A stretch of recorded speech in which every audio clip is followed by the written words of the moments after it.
And looks like we're live.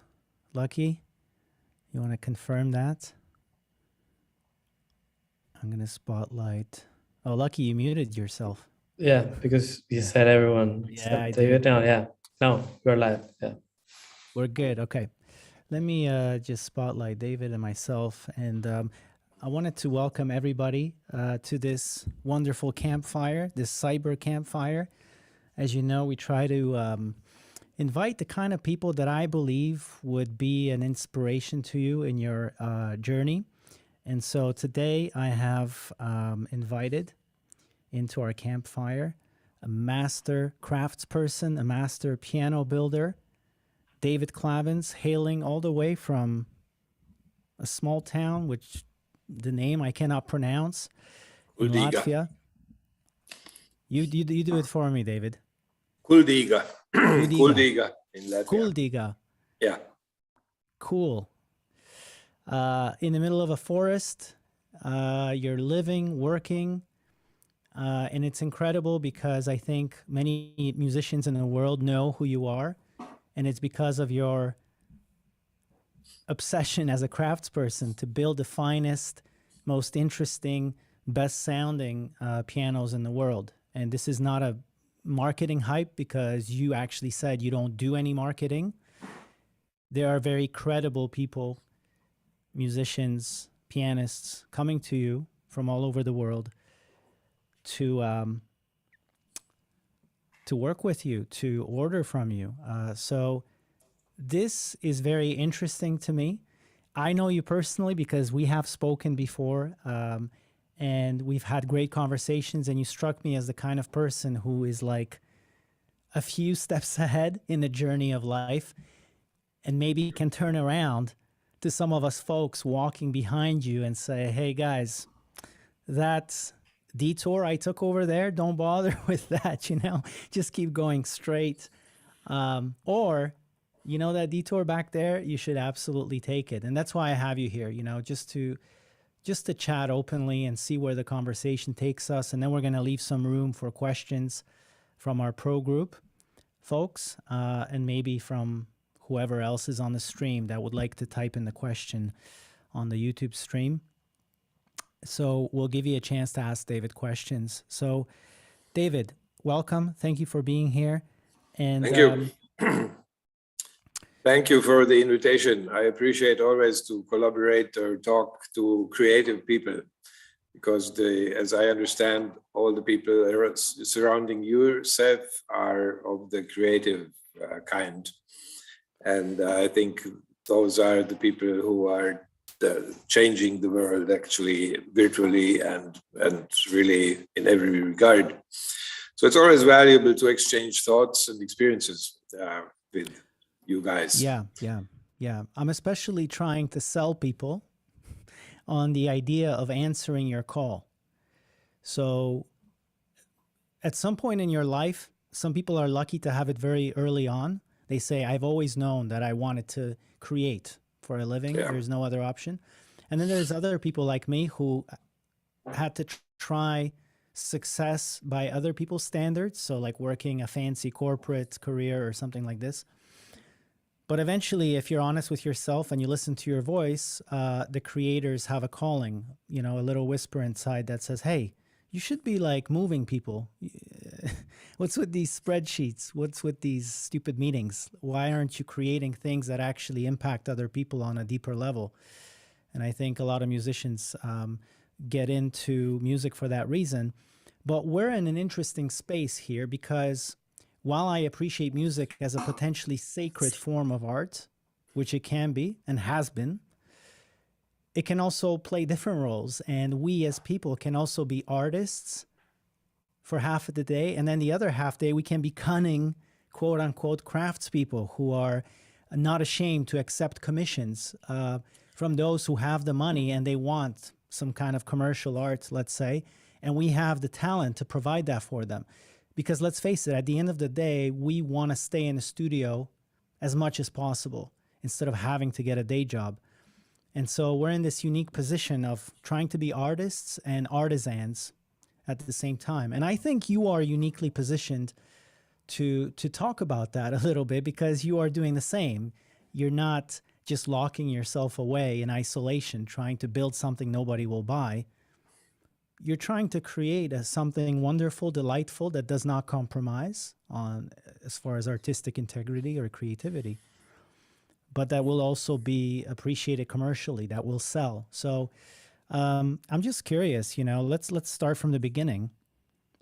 How did you end up where you are, which is becoming a master piano builder and being commissioned by all these folks? What are the seeds of this story? How did it all start? Yeah, probably the first and main aspect of it was lies in my basically and genetically, I would say, programmed analytical nature. I have been an analytical person since childhood. I was, from my earliest childhood, I was always really in-depth interested in the why are things like you tell me that they are. Be it statements from my parents, things are that and that and that way. I was always wondering, why are they this way and why can't they be another way? And when I got into my professional life, I was in particular set back, you could say, definitely nearly shocked by the attitude of my educators who were suffocating any question about why is a piano, or let's start from there, that I got into piano building as an apprentice when I was 16 years of age. I got out of school because began to look at school like a waste of time, I would say.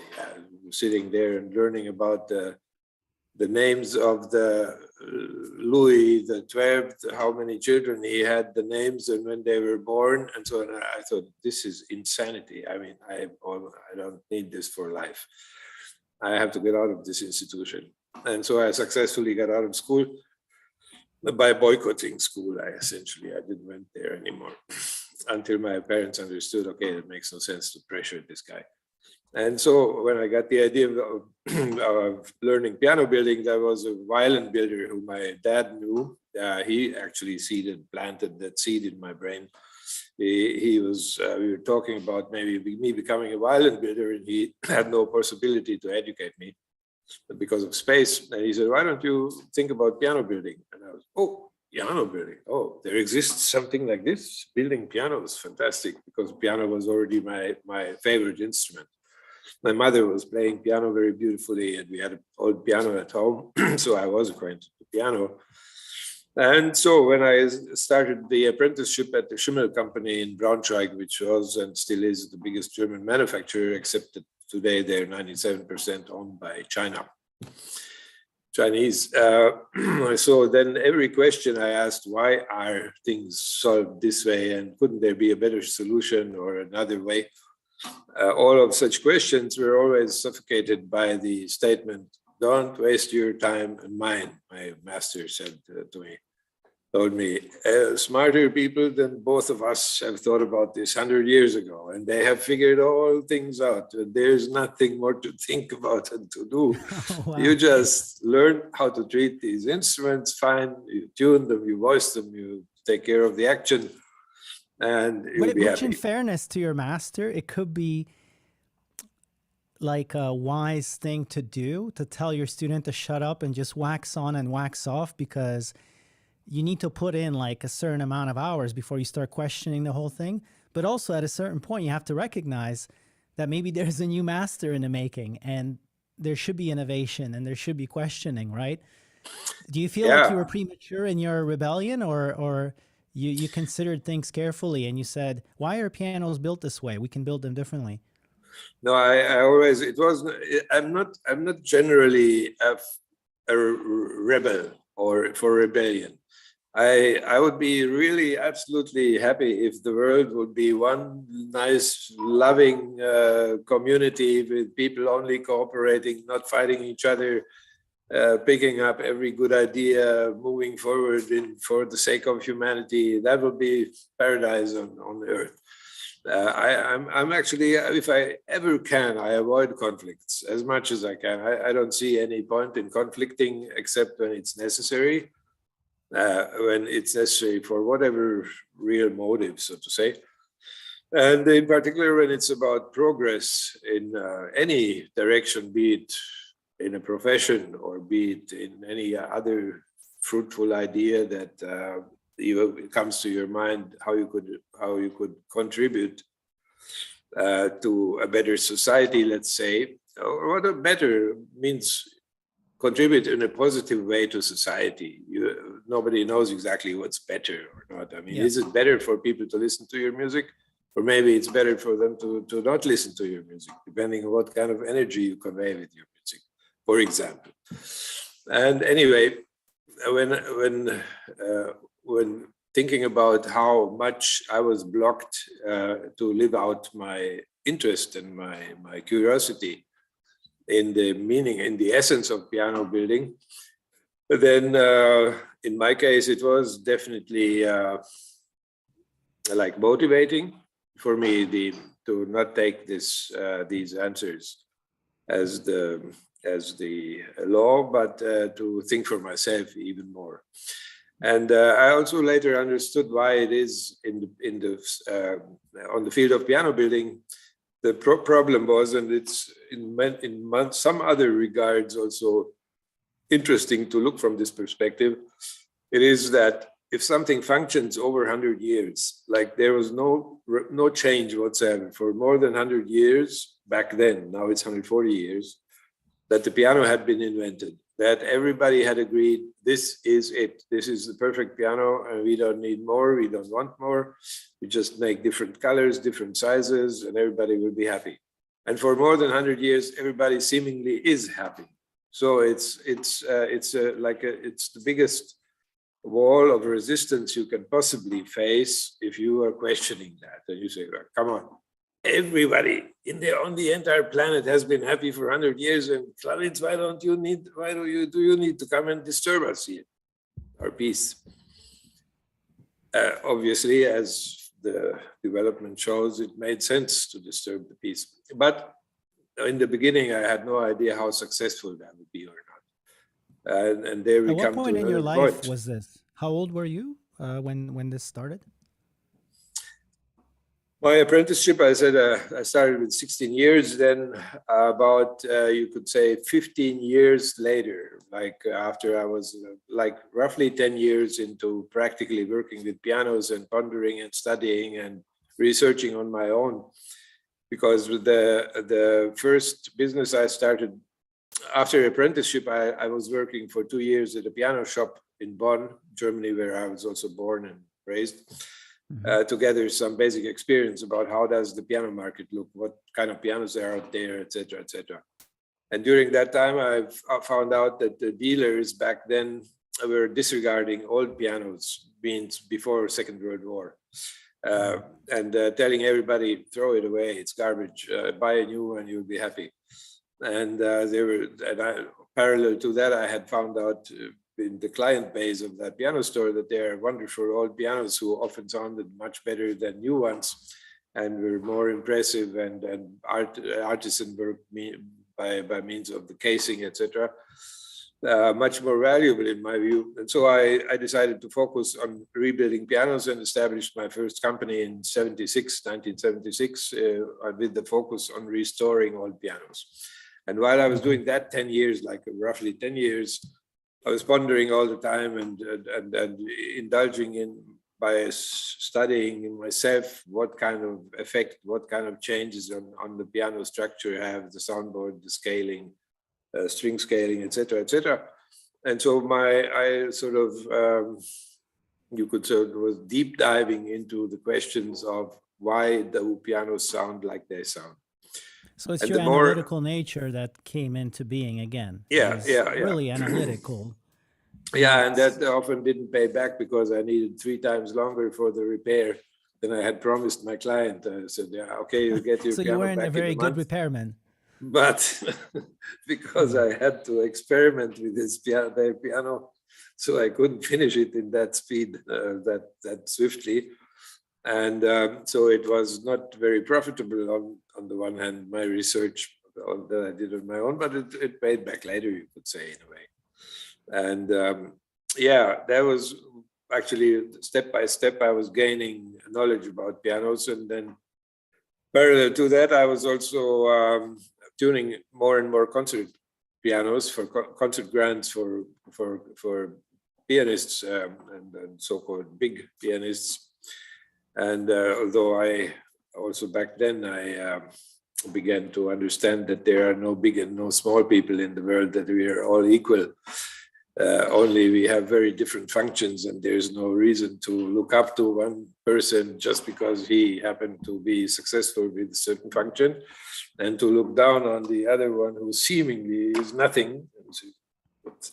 Anyway, so can you give me an example of that life lesson, without naming names necessarily, but like, is this a real thing you learned as a lesson, and how did it show up in your life?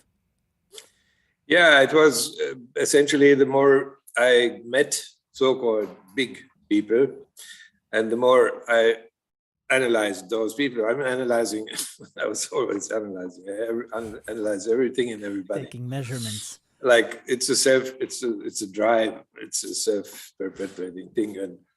And so naturally my clients, for example, I was called to a house and my boss said, this is a very famous person. You look that you should do everything to their total satisfaction. It's a highly important room because Mr. So-and-so was a director of a world company or something.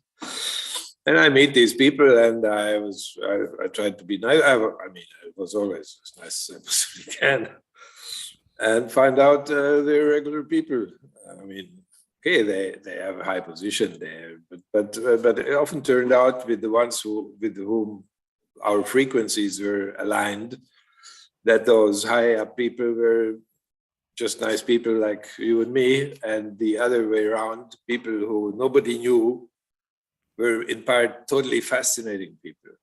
So I met all kinds of, and that in this regard, it was a very good educational process that I had that I had such a large client base of people that I visited at their homes, because tuning pianos was one of my main, besides repairs and studying piano building, the tunings was one of the main job to do. And so I naturally visited hundreds and later it became thousands of homes and met people. And, if you come to tune a piano, you're not like anybody, like every average, let's say, like the chimney cleaner who gets up on the chimney, cleans the chimney, cashes in and goes away. A piano tuner is a little bit like a pastor in the church, because you see them once a year or once every 2 years, and the people know you don't know their surroundings, you don't know nothing, so they can open their heart and soul, and typically you're invited for coffee, and then where the conversation starts. And so I gained a lot of insight into people, and I was actually fascinated, you could say, by I was also, for example, listening to lonesome old people who nobody was interested in, but they had a piano and they called me for tuning. And when they found out that I'm able to listen, they started to tell their life stories. And it was often so much fundamental knowledge, or I gained so much understanding about human nature, about their experiences, about the essence, so to say, of being a human and being real. Can you, I have two questions for you. One is about maybe a story that stuck out in your mind, from whether it was a famous person or just somebody we don't know, but the lesson really stuck in your mind, and kind of, because I have these stories also in my life, which is like, I will never forget it, and it actually informs my decisions about what I choose to do or not choose to do. So one, I want to know a story maybe that you might have, and two, I want to talk about this frequency thing, which is like, you've seen 1,000 homes, you've had a number of artists visit you wherever you decide to live, and there are certain people who are making things happen. So they're credible artists. They're putting things out. They're not putting out garbage. They're putting out really beautiful work. So it looks like they're living worthwhile lives. I want to know if you're able, as an analyst of sorts, to decode certain common denominators between the people who you have visited who are living worthwhile lives as craftspeople. They're contributing, they're creating, they're prolific, whatever the case may be. I want to know about the frequency and what you have observed about them to be true. So those two things, stories and frequency of people who are on a higher frequency. Yeah. Yeah, I would, as one example of meeting a life-changing person, the example that sticks out most of all these examples, although I have had others similar to that, but maybe not that life-changing that this one was about exactly about shortly before I took on the first piano building the big vertical upright concert piano, my first one. That was, as you say, by chance, meeting a person because a client wasn't home whom I was supposed to tune their piano. They weren't home simply. And so I had a break of about an hour or 1.5, and I decided to go for a coffee. And there was a hotel where a friend of mine was the manager, and only he was also not in. And so I decided, okay, I have my coffee anyway. And that was a hotel with a few tables outside, you can imagine. It was a nice day in springtime, so you could sit outside, or early summer. And there was only one person sitting at one of those 4 tables. And I thought by myself, it's a bit stupid to sit at the other table, as if I would be afraid of him. And so I asked him if I may join join his table. And he, yeah, of course, yeah, nice to meet you. And so it showed that he's an American. And he was married to a German lady, so that's why he was in Bonn, or had some business also in Germany. Anyway, while this coffee chat, so to say, he was asking what I'm doing, and I explained to him I'm a piano builder, and I'm pondering. Back then, I was pondering the idea of establishing the cheapest, most efficient, but most high-quality piano production, like serial piano production in Germany. And I explained this idea to him, this plan. I was actually already a plan. I was working on that. And he said, totally wrong. That's not the right approach. And I was totally surprised how somebody who doesn't even know about piano building at all, can give such a statement. And I asked, so what's up? And it showed later that he was an industrial consultant, among other. And he said, yeah, because simply, if you have those genius methods, if you really figure out how to do this, the industry is all too expensive, it's all too complicated. If you establish your technology, how to build at a fair price, highest quality, then sooner or later somebody will come and steal your ideas, and they will push you out of business. Some big company will come and you have no chance as little David to defend your ideas and yourself. If you want to succeed in life, he said, and that was the key phrase, then you have to think about making the very best of something, whatever it is, a motorcycle, a piano, car, whatever. But the very best, it can also be the very most expensive, doesn't matter. The more expensive, the more you have secure clients, because the guys who've got the money in the world, they have no seasons. They're not affected by economic hardships or whatever. They're safe clients, and in every regard, nobody can take that away from you. If you have created something based on your understanding, your knowledge, and it's the very best and the very finest and whatever. And I understood this idea, and that was, I instantly dropped my idea about the serial production, and I was switching to the concert piano.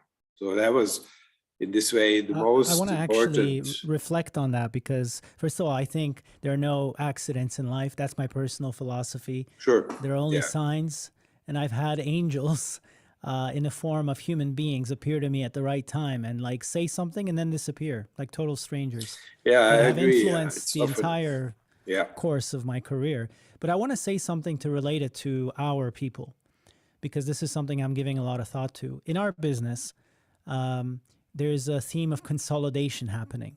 So there are things like Massive Music, for instance, who are being bought by bigger monoliths, huge Yeah. music companies that have millions to spend. And essentially, they're consolidating all these music production companies and agencies under their roof. And they become this giant that's basically able to approach any brand and say, so we have millions of songs in our catalog that we can probably give it to you for cheaper than anybody else because we have the efficiency down. We're a fine working machine. And a lot of musicians ask me, well, what's the point now when you have these huge, assembly lines of really great music? Because don't get me wrong, these are not shitty things they're producing. They're producing some cool music. And I've thought about this a lot, and I said, well, I can certainly never compete with them on efficiency as a small boutique music production company. I have no way of ever being able to win at that race. But the race that we can win at, each and every one of us, David, me, Matteo, Lucky, Daniel, Pedro, everybody here, we can win the race of a non-commodity craftsperson. In other words, we don't do things in large numbers. We do things unlike anybody who may be big, who may have efficiency, but there's a magic that is missing in collaborating with us that just cannot be scaled. It cannot be copied. It cannot be pasted. Would Exactly. you say that that's true? Yeah.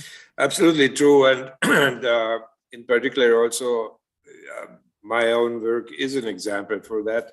And also artists, I know that when I started out doing this, the greatest, I was hoping for it, the best sounding piano on the planet. I had, of course, like every young person has some aspirations of, yeah, who knows, maybe some millionaire wants to buy them and I become rich. But anyway, doing this work, I never could think about money because it was only sacrifice investing in that. And 2.5 years I was building that piano and everybody was laughing about me, including my own brother who was partnering with me in the company. He said, every time he saw me working on that big piano, David, why are you wasting your time? Nobody needs that monster that you're building there. Come on, it's totally unpractical. It's totally unrealistic. Why don't you? I said, no, I need to do it. I need to make it.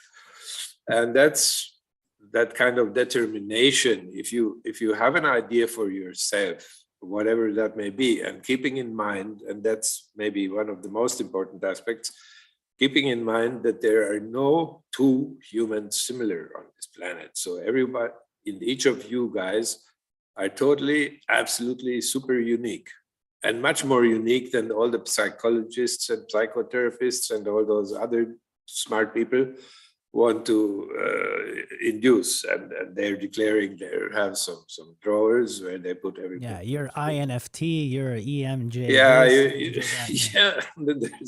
There's a big gray mass of people who actually they're all the same. Actually, everybody is totally individual. And now, being totally individual, and once you have opened the door to a creative path, or as some say, down the rabbit hole of whatever it is, be it your music, your idea of something or so. And if you understand, or the more, I think that's my experience, the more people understand the major first precondition of any success is do your thing. Don't try to copy anybody. Don't try to be another person in the B variant, so to say. Because they are successful, obviously, and in music you see that often, of course. I mean, many people think that, if Niels Fram is famous with what he does, if I make music like Niels Fram and I also pull up some synthesizers and some other things next to the piano, it will be maybe be the same successful. And that's not the point. And talking of whom, Niels Fram is an example that I also wanted to mention. as I was lucky to meet him back in 2013, before he actually became that famous as he is sort of famous today. But one treat and actually the reason why we made friends and how we got together and why he commissioned the first Una Corda piano that I built was that he was also a person who was digging deep into the essence of things, and in this case, in the essence of sound. And that was one common denominator. The other was that he was a totally humble person.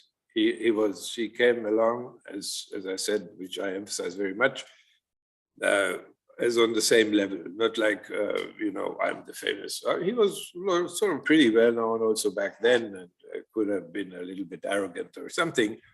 There was not a shade of that. And so that's also one reason why we made friends with him, that he turned out to be such a really great, fantastic, nice, easygoing guy. But the reason, I would say, and the key to his success was this combination of original ideas, being himself, and being humane, being social, being open, and doing what he does to enjoy people. And he always, his main, when he started, before he does a concert, it's not his, but hopefully everything goes right, that I don't disqualify my expertise as the big meals. And so right. He's always thinking about creating atmosphere, communicating with the public, however large it is, to get this connection to the people. And I think all of these factors, I mean, a few factors only actually, but being authentic, developing your personal way, which is unique, will be automatically unique if it's your way, and at the same time being a human, being down to earth, never ever thinking of yourself as bigger than somebody else. I think this combination is a mix that leads to success inevitably, and it's only a question of time. And then we get to another treat, which is patience, and that's one thing that we often see missing. People want to get, myself also in my first life, as I call it, before I had some deeper understanding, I wanted to get there fast. Come on, let's not waste time, as fast as possible. But as we know, nature, everything in nature needs time. And that was my biggest, when I've started focusing this aspect, that kept being my main example. If you look at nature and everything that happens in nature, there you see all kinds of speeds. You think things happening fast, some things happening fast, and you see some things happening extremely slow. How a tree grows. But you can plant a flower and you can have success in a few weeks. There will be fantastic flowers, but they don't have the value of a tree that has grown much longer.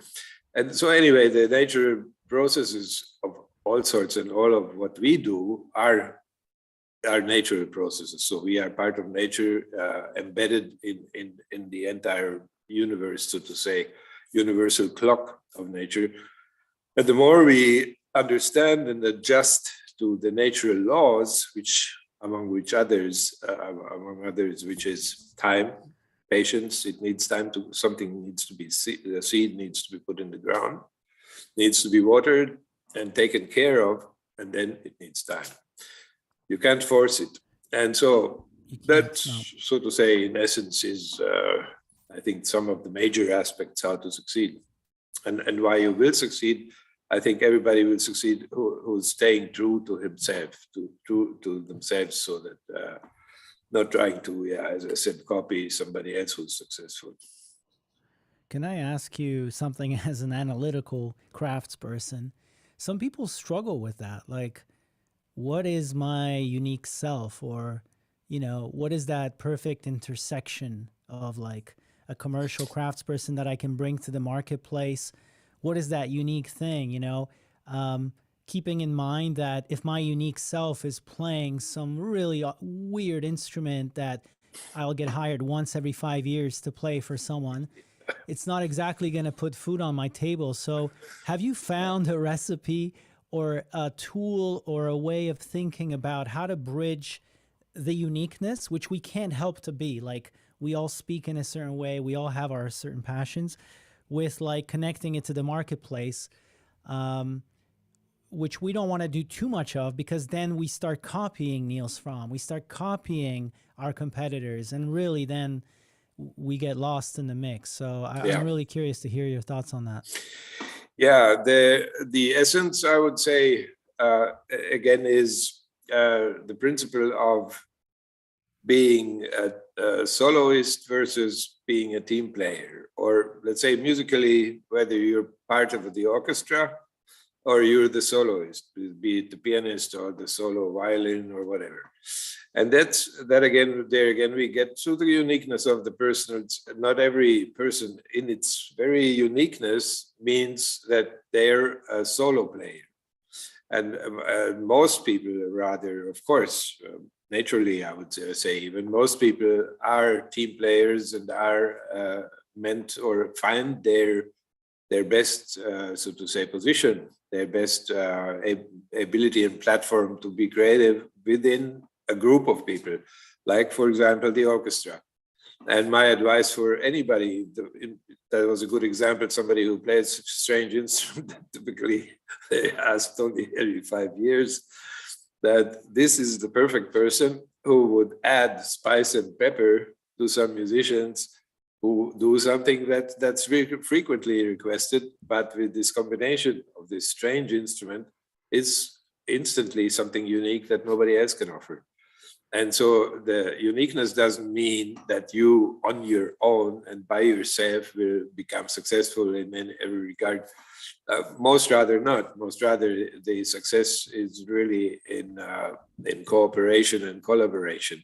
And of course, even for myself, as I'm only solo by the means of generating my own ideas of how a piano can be made, and putting that to work and really creating these pianos. But I'm not creating them on my own. If I wouldn't have my team, I would be helpless like a baby. If, for example, now in Latvia, I have four fantastic people. But if any one of these people would get sick, or sometimes it happens, fortunately, it goes, thanks God, only a few days. But if any of them became sick a month, then there would be catastrophic delay in our workflow, in our process. And that's, I think, the problem for small teams always. But the general principle is teamwork and collaboration always gets us much further than any kind of competition thinking, competitive thinking. And if I collaborate with this musician, he will maybe steal my ideas, and maybe he doesn't need me even then after I have opened my book. I'm out. Of being afraid, being reluctant to cooperate, and which often in the field of creative work, like everything that's copyrighted or potentially can be copyrighted. Yeah, if I send them my tape, then maybe they just take it from me. It's all wrong. The more people, because ideas never end. And that's maybe for musicians in particular, one of the most important things that I myself understood, and that I would wish everybody understands.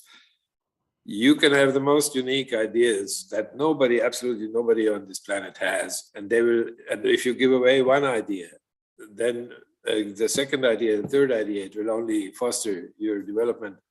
But you never have to be afraid, if I give away this idea, this is so fantastic, so genius, and I'm lost, then I'm obsolete, so to say. It's total BS.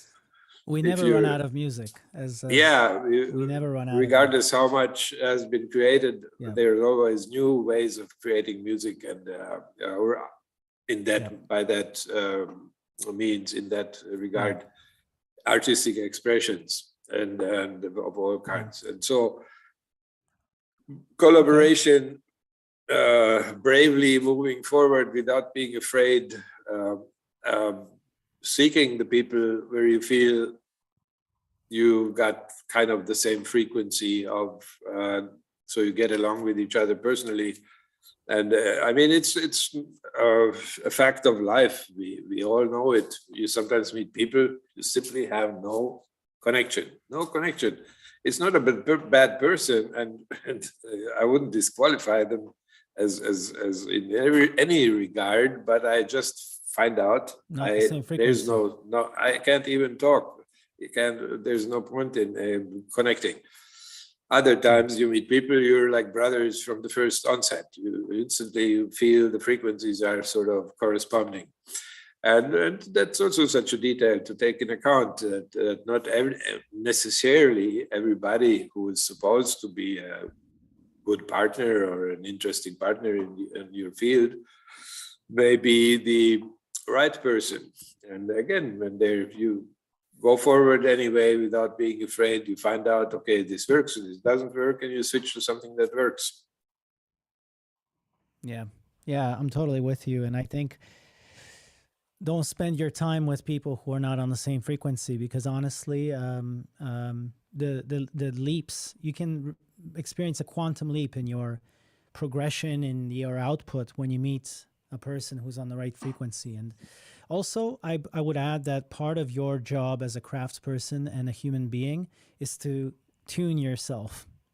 Yeah. Because you are an instrument also, and the quality to which you are tuned is the quality to which you will be able to perceive reality For sure. and the frequency of other people. So that's why shitty people hang out with shitty people. That's why people with potential hang out with people who are way above them. And the people way above them are like, hey, I know you haven't accomplished much yet, but I can already feel the energy of someone great within you. And I want to bring you up. And I think that's how it works in business and music and creativity and exactly. art. So yeah, if it works this way, if you think about the entire category of honest and right-minded people who have honest intentions. And there are, unfortunately, as we know, enough people who want to take advantage of other people. But those are also the people where you feel you don't have that connection. You wouldn't have that frequency. Let's say a creative, honest, straightforward person would feel they don't have the frequency that is comfortable, makes them feel comfortable with somebody who would be, just looking for a commercial advantage, take advantage of them or something. I think that's, again, we get to the point that you have to check it out before you meet anybody. You never know who are these persons. Before you came to my place, Tommy, for example, back those many years ago, I had no idea. I just knew your name. I knew you want to produce something, but how could I ever have an idea who you are? And then meeting people, getting to know people, that's the only way how we can find out. Do we align? Do we have something in common that makes it interesting for both sides to proceed, or for everybody participating to proceed? And so not being afraid. We had so little time, man, to make this happen, because we had to present to UBS an idea, and we really didn't have an idea. We were going to go record at Real World Studios, and Peter Gabriel would be nowhere around, of course. So what the hell would be the point of recording at a studio? But you really exemplified this story of someone on a quest to build. So the symbolism was there, this piano was there, the story, everything was there. But I remember, like, we had so little time. We had the weekend, and we didn't even know each other yet. So I remember I asked one of our team members to set up a conference call with you, and I was very straight with you. I said, we want to record on your piano. We don't know each other. This is for a giant Swiss bank that makes a lot of money. It's business. I had no idea. Maybe you're this artistic guy who goes, I hate giant Swiss banks. How dare you even ruin my day with these propositions? But the moment you said, okay, I know exactly what I'm getting into, I felt like we're on the same frequency, because you are artistic and you're a true craftsman at the same time, while not negating any commercial opportunities. And we've also seen that in your work with Native Instruments, where you've agreed to have your instruments to be made by them in virtual versions. So this is why I resonate with you so much. This is why I think you can offer so much inspiration, as you already have, to people, because it's riding that balance of like, okay, I'm happy if I'm able to, or as I see, I'm able to offer inspiration, because it's my experience that it really is the fact. And I think that's also in part because of my general attitude towards life, that my pretty, I would say, I don't know even when this thought really was like cemented in my mind, that the meaning of life, the question, the big question, what's the Wait, meaning don't of give life? that away, David, because we want to put that behind a paywall. We want to take some credit cards, so don't reveal that just yet, I'm just kidding. That's the dark one in me, always like, Yeah. hey, And so, and it's always a balance. But the tell us the secret of life, yeah, David. and Tell the us. answer is very simple. What I found out for myself, and which I see functioning all around me, the answer is the meaning of life is being as useful as possible for your environment, for the universal clock, I sometimes say, but that means at the position and within the position and at the location where you are. Sometimes you need to change the location, but again, at that location. So the essence of that being useful, and again, this is nothing of that derives from higher spirituality, but it's by observing nature. Although I do observe higher spirituality, I strongly believe in God. I mean, in the God of the Bible, who has created us and is eager to communicate with us and to have us live a fruitful, abundant life. Very simple, without religious organizations or any kind of other things involved that often distract from the essence. Even when I speak to people who don't believe in God, you relate it back to nature, and you say, well, even by natural law, even by the order of the way the universe works, which you can observe, you can see that everything works in a dance in order to produce some kind of harmony. And that's also the proof. I mean, nature as we know it, and as much as we know it, and the more you dig deep into nature, in the symbiosis and the entire concept of how extremely genius this interwoven functionality is within nature, the more you understand or you look into that, the more you see how genius it is, and it's far beyond any human mind or like whatever people who could have even thought about creating something like that. And I think it's a good example of how let's say if you take the grass, for example, and the tree, and that's one of my favorite examples as well. You could say, I mean, come on, this little piece of grass, it's really, I mean, come on, there's the oak tree. Yeah, this is something, you see, that's very. But then again, if you think about the entire functionality of all those little grass, all the grass, how you call them, grass petals. Yeah, petals, and what a beauty they offer altogether. What functionality, not only beauty, but functionality in many, many, many regards for all the microbiology that lives there, and also countless functionality. It's just our perception or how we are raised, and that's again we come back to my first statement: big and small people. That's all BS.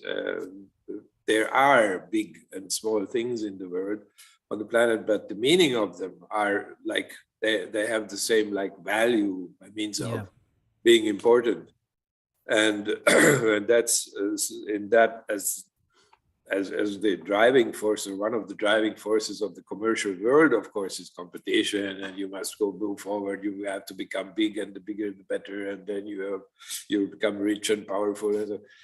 That's all the wrong way, and as we know, it sooner or later leads to perdition. It's all bullshit, man. It's actually like, if you think about it, the happiest days I have is like when I'm in my kitchen and I have my mug of coffee and my bread with butter, and I see my kids playing, and I'm like, this doesn't cost anything. Yeah.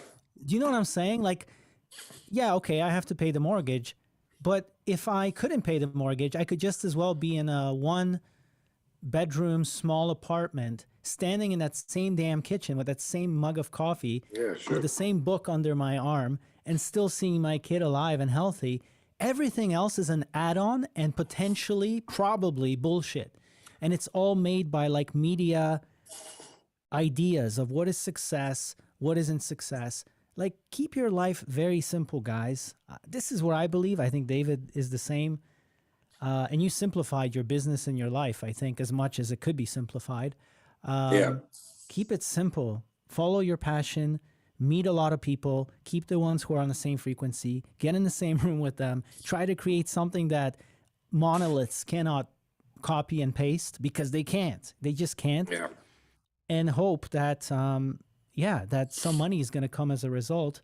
Maybe more than hope, because hope is a bad business strategy. You should have a sober idea of what you're bringing to the marketplace. Yeah. But that's again an interesting. You shouldn't hope for too much by means of being delusional. Now I will generate the top hit that the entire planet will go off on, and then I'm a made man. And the other opposite extreme would be I'm just a little small nothing. I can't create anything that the world really needs. Come on, what's actually my meaning or so? That would be the very negative opposite of that. And as often the truth is somewhere in between, and you always have to be, I wouldn't say hopeful, but you have to be optimistic by means of expecting the good and not being disappointed if the good doesn't happen as you see it or as you perceive, as you expect it. Yeah. And that's also one thing about our human interaction. Yeah. About trust, for example. We need to trust each other. And if we can't trust each other, there's no way of cooperating. Nothing will happen really fruitful.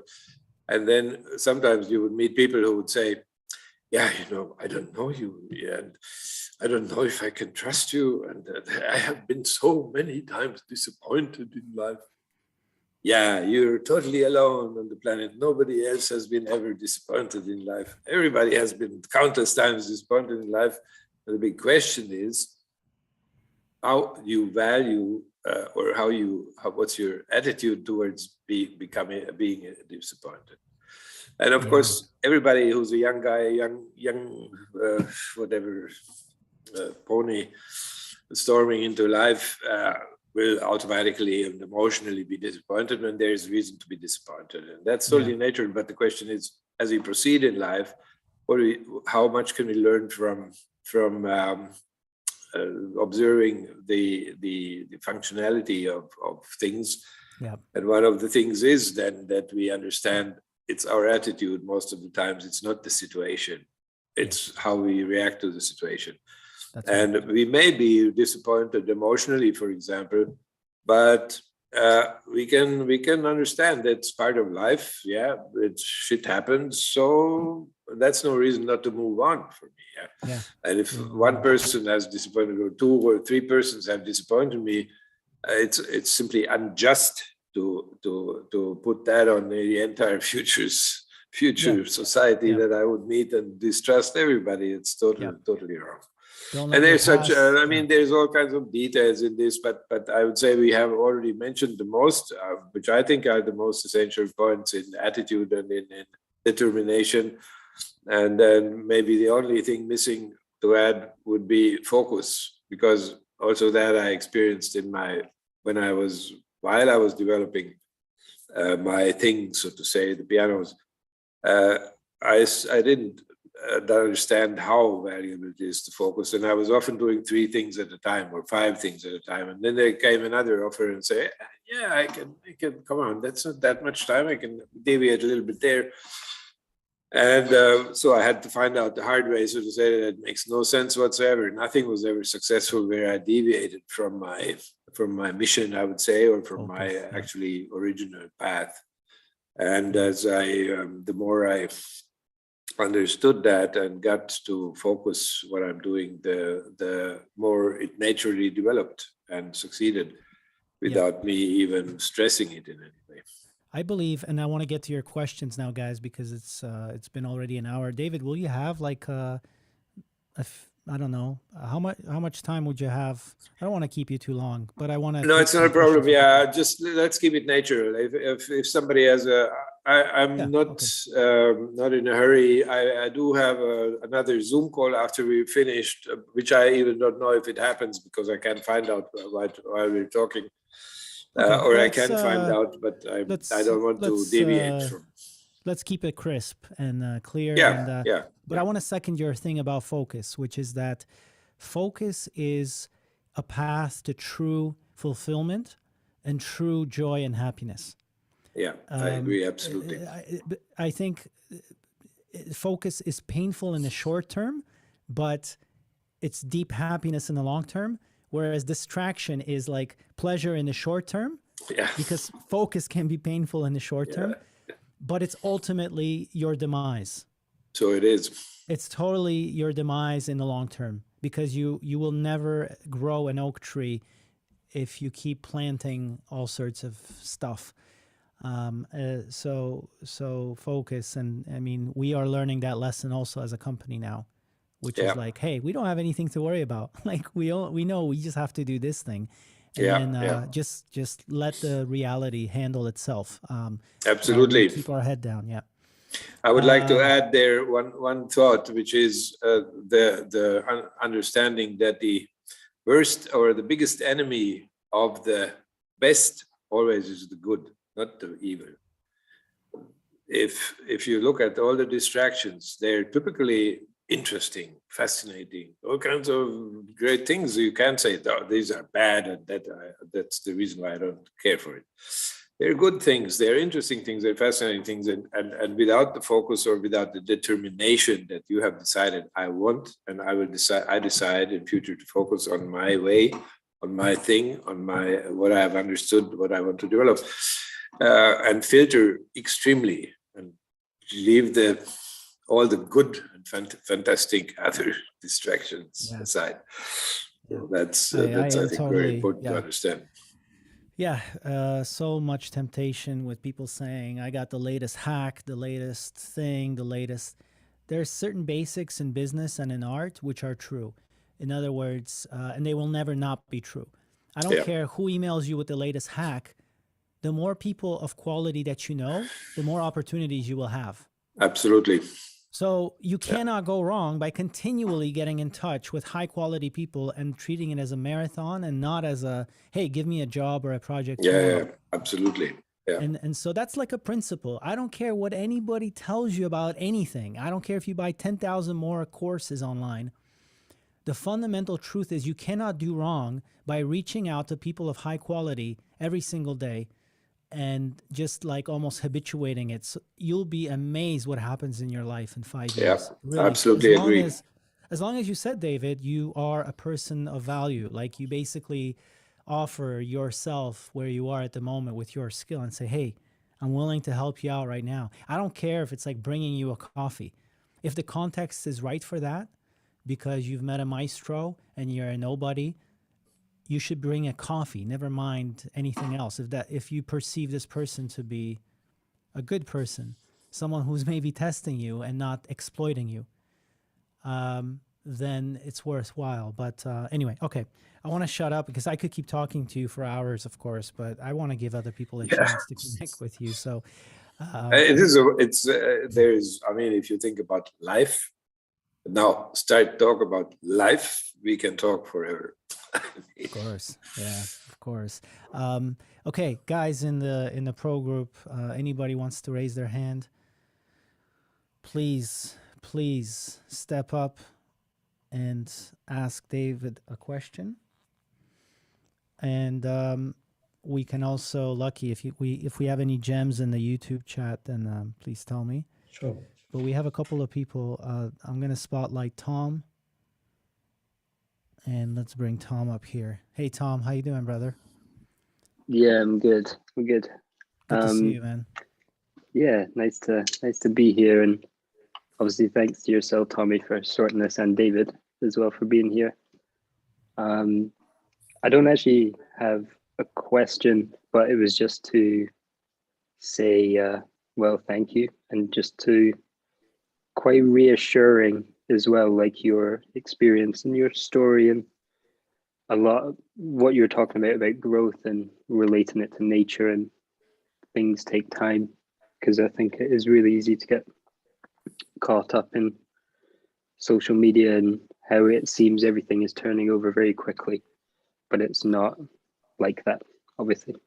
So just to say thank you, and that was incredibly reassuring, and I could I'm happy to hear. Thank you. listen to your stories all day. Excellent storyteller as well. That was really nice Thank to you. listen to Thank for the you. last hour. So Yeah, that's David, maybe we should, so I that's should great. pull you out of the forest more often. We can start a podcast or something and muse about life for hours on end. And I think then it's going to get huge. We can monetize it. We can become unhappy rich people. Yeah. And there's the cycle of life, you know, beautiful. Okay, great.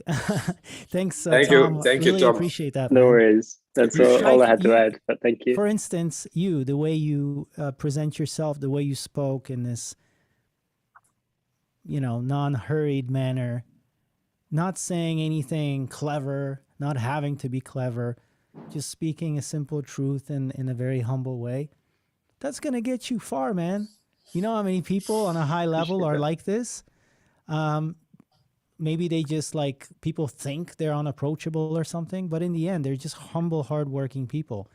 So And it as is. long as you're of value, I think they want to be around you. So thank you, Tom. I hope For real. Thanks a lot, Tom. your Yeah, year thank is you. going well. And Yeah. I'm now, happy to hear. yeah, let's bring David from Chicago in to our spotlight. Boom. Hey, brother. Thank you, David. Hi, David. Hello. Pleasure. Are Always you a in pleasure Bonn? to meet another David. Yeah. I agree. And you're in Bonn, right?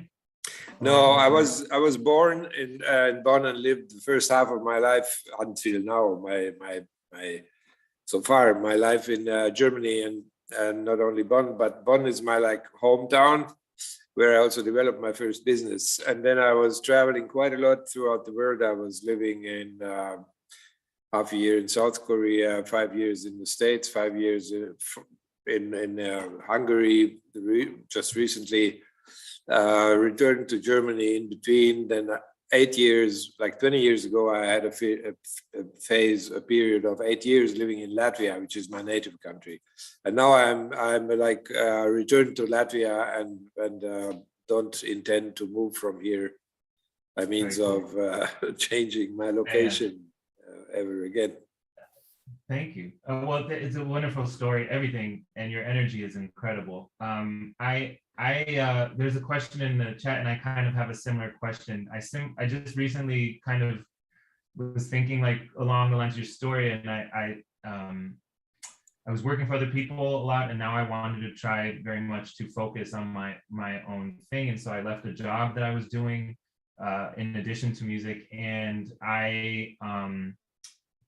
there's a question in the chat about what are some of your strategies for maintaining focus, because I realized myself that I guess like most people, I have a fear of missing out, and I'm hasty, and I get distracted easily, and I think, you know, as time goes by and I get older, I get more worried, you know, like, so I get this haste, and I try to remember that also good things take time. But I was wondering if you have like a daily practice, or you know, or if there was moments in your life where you realized I have to do this to maintain this focus, or my direction. And it was kind of along the similar lines of what Tommy was saying, to sharpen your truth, or something along that line, like finding what is that moment when you have that aha, you know?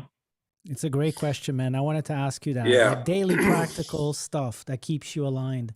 Yes. First and foremost, I would say it starts out that you define your own value system. You have to make up your own scale, so to say, a scale of priorities. You have to say, this is my top priority. If there's time left and I don't need to proceed in the first priority, then this is the second priority. This is the third priority. They don't need to even be like classified as first, second, third. Everybody will know what's your main intention, what's your dream, what's the most important you would like to move to or support or develop. And it may be totally different for some people. For example, family is the total focus, and how are my kids doing at raising my kids? It's the most important. And if I have time left, I can pursue some business idea or whatever. For others, depending on the situation, it may be totally different. So scaling things by means of, developing your personal value system, and say, you could do it even practically, writing down, draw a line in the middle, say on the one side you list your priorities and the subjects you care for. On the other side, you list by your own experience what distracts you. Interesting information about this and that and this and that. And the point is, nobody gets around technically to inform yourself in the internet, on website X, Y, or Z. And if we're careful about intake of information, and that we should be, because taking in information of the wrong kind is like eating junk food. Wrong kind means, again, against your interest, your defined interest, which is on the left in the left column of your paper. And once you think it over, you really sit down and you think it over, what's typically distracting me? And you put that on the right side. And so you visualize it, and you understand much better once you have sorted it out. Okay, in future, I'm taking every situation where I get into the temptation to be distracted. I instantly remember my my value sheet, and I will train to say no, thanks, sometime later, maybe. And also by sorting out, for example, keywords. If there's some sites where, or a certain article I would sometimes look up on the internet. Excuse me, I need some water. Yeah, I used to, man hatten sett udensglas I klubbsbibsmuseet. My team says goodbye, and they said they should bring me some water before. Yeah, keywords that you develop, the most characteristic keywords that typically belong to the category of things you don't want to, which is maybe very popular, but you don't want to deal with. For example, anything where you see something about celebrity out, you don't even read, try not to read the headline to the end.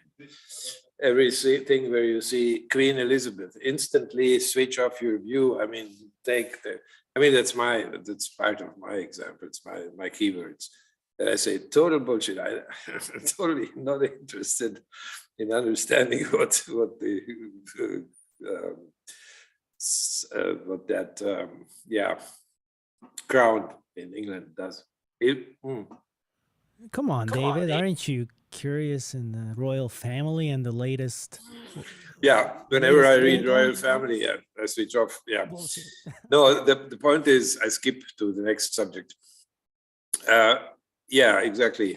I see. I wasn't reading before because it was sometimes distracts me a little bit too much if I do multitasking by reading comments and talking at the same time. But now, as we are pretty much closing in, I see.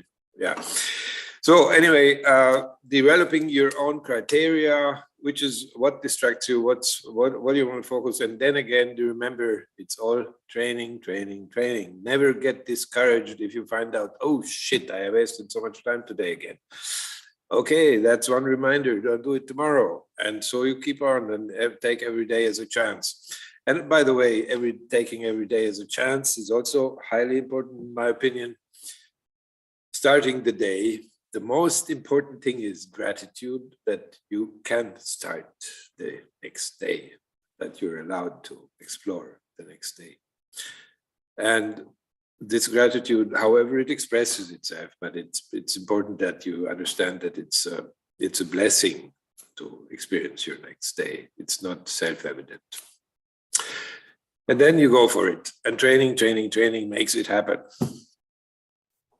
That's wonderful, man. I'm glad you asked that question, David, because huge in our world today. I think the people who survive with any dignity are the people who focus. And I'm not just talking about creating stuff. I'm talking about keeping to your values, for instance. Yeah, things like exactly. this. So, Yeah. I so agree. Just great. to respond for me, I feel like most of my stumbling blocks in life thus far have been because I'm not looking, straight, and it's frustrating, So, Yeah, but one little addition. Focus is a nice thing, and pursuing your tasks is wonderful and should be the main road in your life. The same important as we know is to find the time to relax, and for me, for example, Sunday is a no-go for business. Absolutely. Whoever writes me emails, I want to order a piano, or say, okay, very nice, I will reply on Monday or Tuesday when I've got the time. But I totally understand, or have come to understand, that it's very important that you have that one day per week. In this case, for me, it's Sunday, but it could be your Monday or Tuesday, where you say, totally switch off business, switch off pursuit of happiness by means of a successful life in music or whatever, but focus on something that you just relax, read a book, go into nature. One of the very best things, to take a walk in the park or in the forest if that's near you, and totally switch off. And that I think is also one little, not so little, but actually important detail to be successful during the other 6 days when you really go for it, to have this kind of step aside, step back, and relax and focus something just beautiful, just relaxing. Yeah, very important for the creative muscle. Thanks, David. Is that helpful? Yeah. Yeah, thank you. Yeah. Thank you. Thanks, brother. You're very welcome, David. Happy you were here. Pedro, you had your hand up. Do you want to ask something? Well, I did. Sorry. Yeah. First of all, thank you for everything, David. Danke für alles. You're very welcome. It's not so great. I'm an eternal student of it.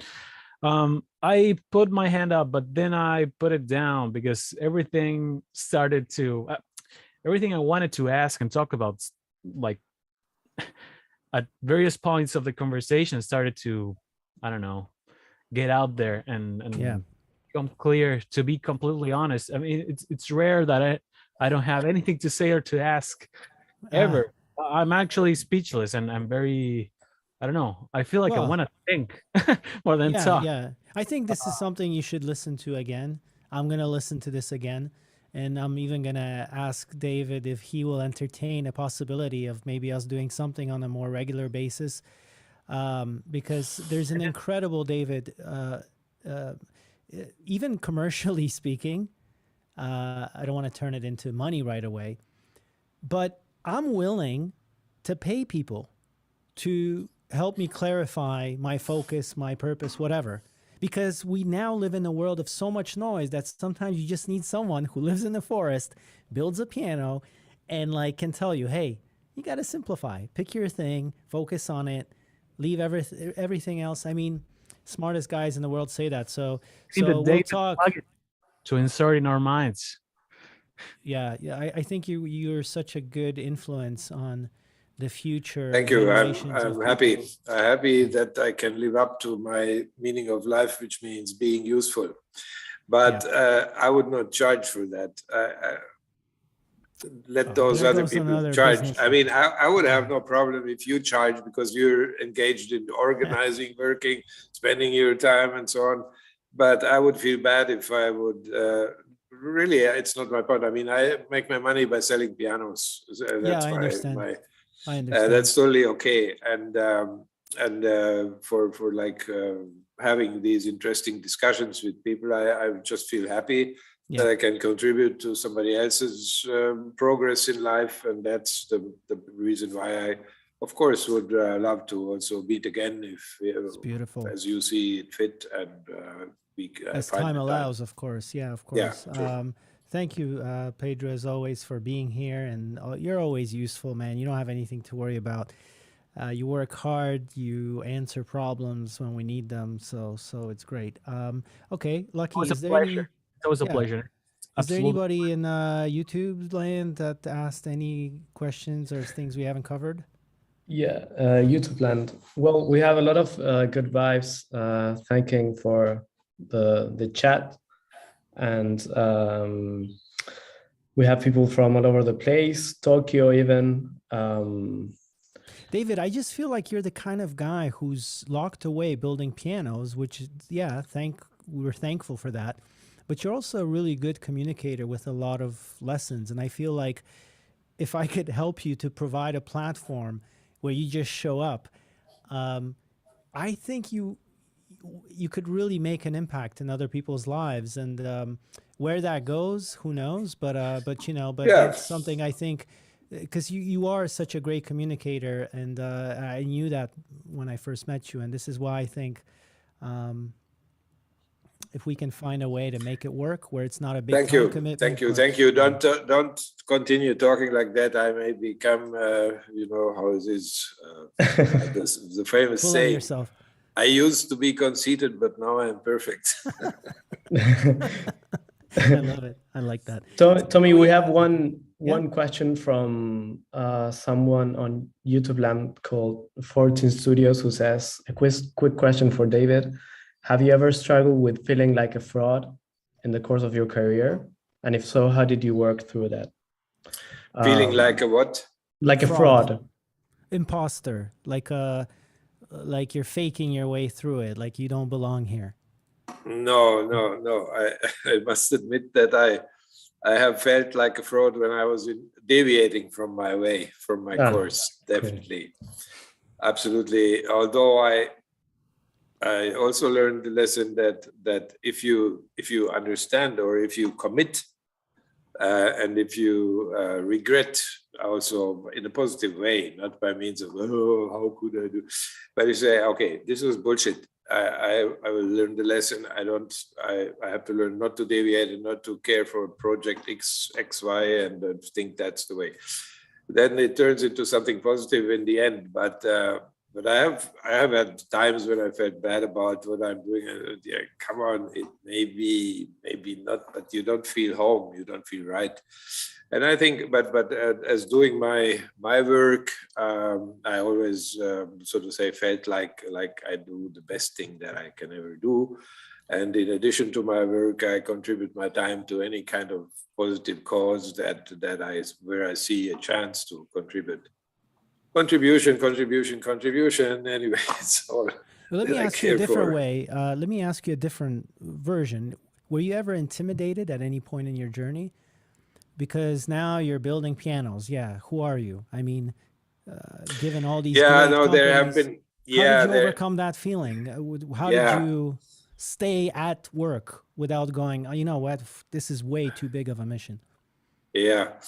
No, I'm extremely stubborn. Maybe that helped. But in my pursuit of the piano line, I understood when there was breaks, when there was no progress. For example, before there was the internet season, there was frustrating times. Before internet came up, there was no way you could publish your work for yourself or so. And back then I had a lot of frustrations because I saw, like, building the big piano, the first one, first getting applause from all kinds of sides. Then starting producing CDs. That was the only way I could think of, starting producing CDs, inviting pianists to record CDs with the big piano, with the M370, the first big concert piano I built back in '87. Then it looked like a perspective. Then it totally failed, and I was totally desperate. I must admit, there was during that phase where I didn't see the future, where I didn't see any future in this. There I was about to drop it all together and say, whoever needs pianos, come on, let's switch off. Okay, this is totally this would, for me, would be a great thing if you could tell me, how did you get over that? Because I have periods of time like that when maybe something we tried isn't working and you're in a complete fog, and you know, it's almost like the dark forces start coming at you saying, come on, man, you always knew this was bullshit, go get a real job. How did you manage to get through that difficult time? I was actually, I went away. I got through it by focusing something totally different. And that again, but in a way, it was a deviation. In another way, it was a highly educational and highly valuable period in my lifetime. Then but that's a subject also to say on its own. If I tell you the entire story now, you will need another hour. Yeah. But in short, unexpectedly, I could sell my music label after a period of desert, really not knowing what to do and where to turn. A Taiwanese company showed up and bought my music label that was called Klavins Music back then. Okay. And all of a sudden I had a chunk of money, but I knew it's not enough to build pianos. I have to look at it as a seed that I put in the ground. And then since I had always, not always, but some time, I had always, not again always, but a lot of time I spent next to my piano work, educating myself on economic and financial matters. And I had discovered that the stock market is something like a money-making machine. You need to understand what's happening, and based on your brain, and totally only on your brain, you're successful or not. It has nothing to do with luck. It has nothing to do with mechanisms, with whatever. And I began focusing. I got into that deeply, and I got for years actually, and I became very successful on that until a certain point where the success itself broke my neck.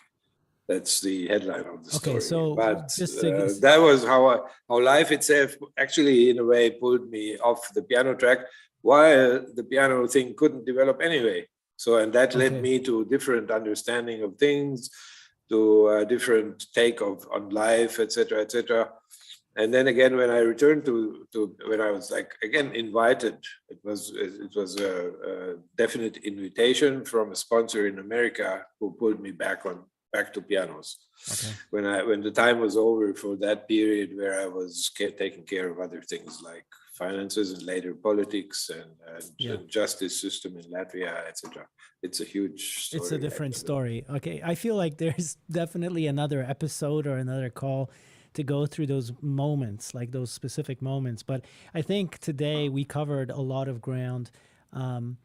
I really like what you said about success is something that you manufacture within yourself, even before you achieve success. I believe it to be true. It has to be backed by honest work. So you're not just like doing some weird new age positivity thing that's not backed by reality at all.